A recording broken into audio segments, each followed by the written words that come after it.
પરેશભાઈ, પણ તમારો આ એપ્રોચ છે એ કદાચ આ વિપક્ષને નહીં ગમે કે ભાઈ સરકાર હારે બેહવાની ક્યાં વાત હતી, આપણે તો આંદોલન કરવાની વાત હતી, ખેડૂતોને રસ્તા પર લઈ આવવાની વાત હતી, ને તમે તો ખેડૂતોને સરકાર સાથે બેસવા લઈ જાઓ છો.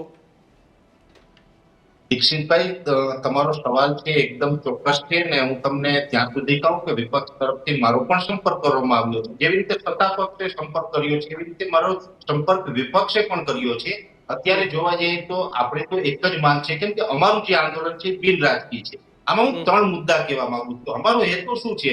અમારે ભાજપને ભાંગવી નથી, કોંગ્રેસને કાઢવી નથી ને આપને કઈ આપવું નથી. એનો મતલબ એવો છે કે 3 માંથી એક પણ પાર્ટી સાથે અમારે કોઈ લેવા દેવા નથી. અમારે લેવા દેવા છે માત્ર ખેડૂતોના 3 મુદ્દાથી, 3 પાર્ટી સાથે નહીં.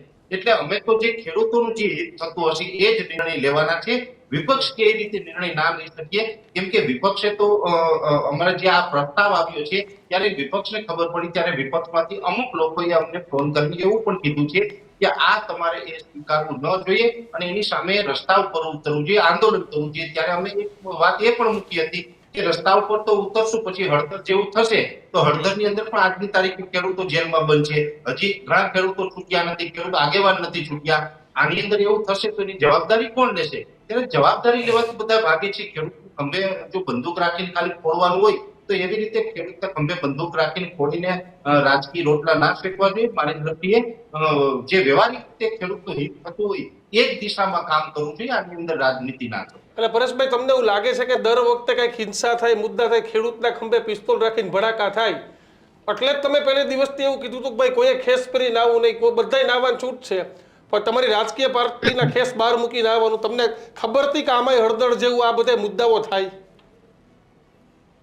હું દીક્ષિતભાઈ ઘણા વર્ષોથી આંદોલન કરતો આવ્યો છું. આ કોઈ મારું પ્રથમ આંદોલન નથી. વર્ષોના મારા જે અનુભવ છે અને અત્યાર સુધીના જે વર્ષોના અનુભવ મારા રહ્યા છે એમાં ઘણી વખત એવું બનતું હોય છે કે જ્યારે પણ આંદોલન ચાલુ થાય ને ખેડૂત આંદોલનની અંદર જ્યારે સરકાર છે એ જ્યારે ખેડૂતો સાથે બેસવા તૈયાર થતી હોય છે ત્યારે વિપક્ષ વાળા એ મુદ્દો ભટકાવીને બેસવા નથી દેતા. હવે જો તમે સરકાર અને ખેડૂત વચ્ચે બેઠક, જો સરકાર તમને બોલાવીને સાંભળી લે તો વિપક્ષનો મુદ્દો પતી જાય ને પરેશભાઈ, પછી કયા મુદ્દે રાડો પાડવી? બિલકુલ.